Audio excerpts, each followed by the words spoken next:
Story number two. Is it fair for technology to track you and collect data? This is another story that has been it's been staying in the news. The fact that technology has just kind of come on the scene in a strong way, and the roots of this, you start off with a simple calculator, and you go from analog, you go from just using, I believe they used to have like these little boards where you'd have like a bunch of little like, I think, like little balls on it. You'd be calculating. So they went from all that to the evolution of the computer, and the fact that data is being collected by applications. And then you have guys like Bill Gates who invented Windows, and and you have Steve Jobs who came to the rescue of Apple. And you look at these companies and how they have grown extensively. Technology has changed the lives of almost every person on this planet. It's even found some footing in third world countries, and that they're using technology for medical data. Now governments are able to affect other governments' elections by tapping into their grid, or are using hackers to hack into computers. You get one link, you're able to see things online. You're able to get artificial sex, artificial stimulation. So technology has changed the everyday pattern of living, and some people are starting to get concerned because they're saying, "Is this a fair shake?" It's almost like the world, we've as human beings, we've been able to design our own fashion of living with software programs, coding. We've found some of the secrets to code our own civilization inside of a box, just by using input and output signals, and it's unbelievable. They're talking about how safety.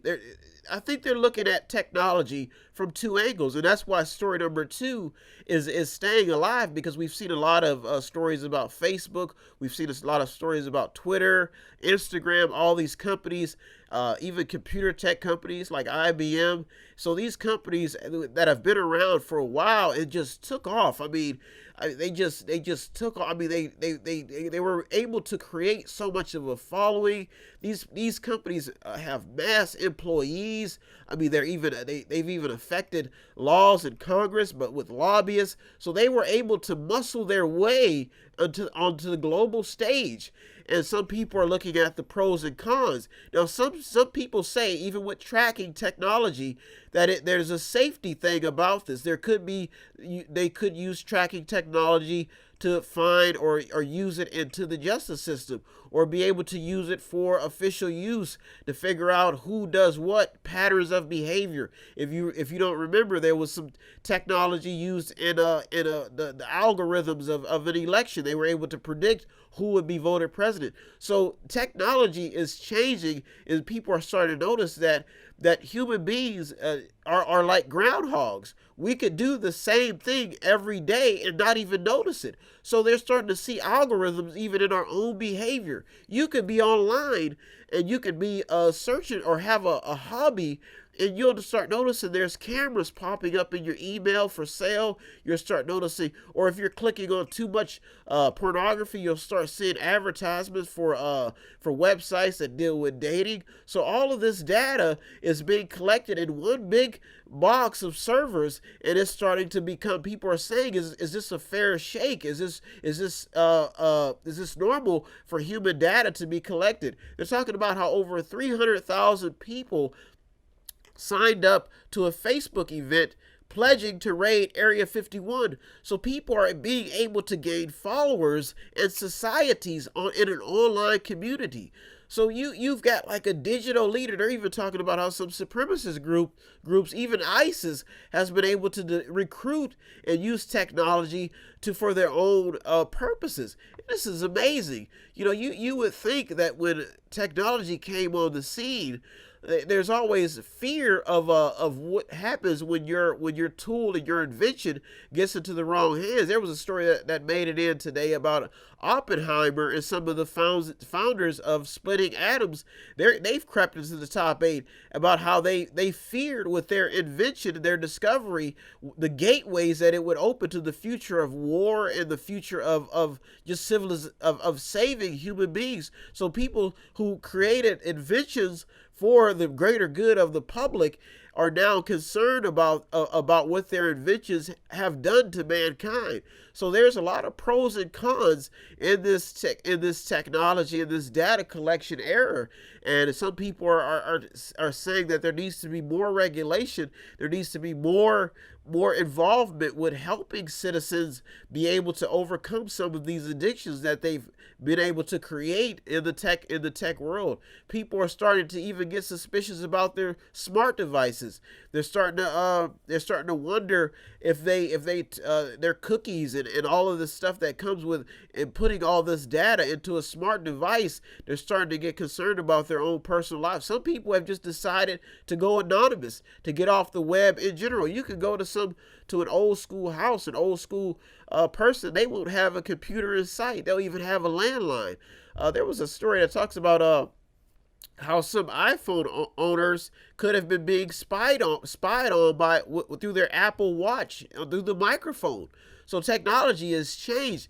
I even think in some of the superhero movies, they often talk about technology it was on I think Batman, Iron Man, how they're using technology for saving lives. So there's a lot of sides of the coin, and I think what people are concerned about is what happens when these powerful devices that everybody is tapping into gets into the wrong hands. There have been live executions on the dark web, things that people can find online.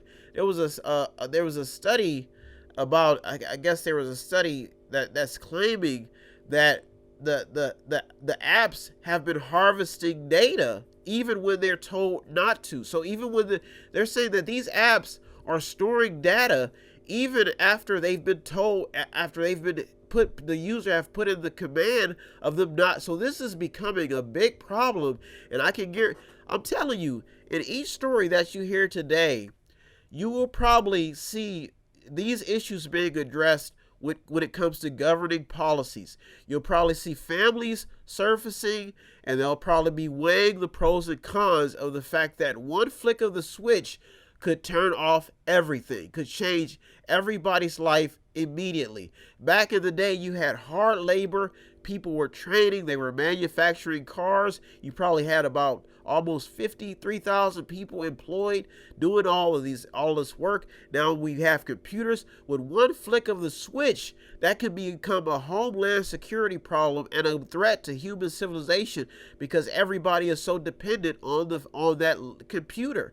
They even talk about how robots may become the new tech tool, will all have already become the new tech tool for space exploration. They're saying how robots have basically taken over the exploration of space because of the fact that they're convenient, they're cheap. You get them in tune to a planet's gravitational pull, and they just orbit the planet. They're even talking about how technology has influenced birth. There is a story that surfaces about IVF. A mom, she gave birth to someone else's baby, and she's trying to sue the clinic. Now this is what you're talking about is data that got mixed up. So this story number 2, is it fair for technology to track you and collect your data, maybe just gaining some steam? You're in the Mediator with me, Brian West, coming here every week, trying to strut my stuff. I slowly walk into the studio, look in the mirror, fan myself off, and I tell myself that I can do it. I can do this. I pat myself on the back. I encourage myself, and I'm encouraging you with 8 stories that can help you out.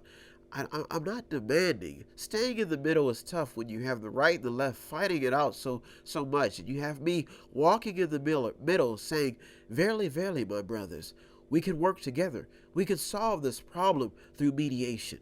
And that's what I'm here for. So if you want to help me out, if you want to contribute in any way, I'm not going to steal your girlfriend. I'm not going to do anything harmful to you. I'm here to encourage you and inform you with news stories that are good for the brain, for the common cold. If you've ever wondered why you're not being healed in the right, proper way, I'm telling you, try an information pill. It can solve all of your problems. And that testosterone pill, I'm telling you, the news and being informed about what women are around and what they're looking for may help you out much better than a pill that can only last for a few hours. I guarantee it. Mediation is tough, but somebody's got to do it, and I'm the man for the job. I was selected. I volunteered. So if you want to help me out in any way, all you have to do is visit www.method.inc.com. This is free love.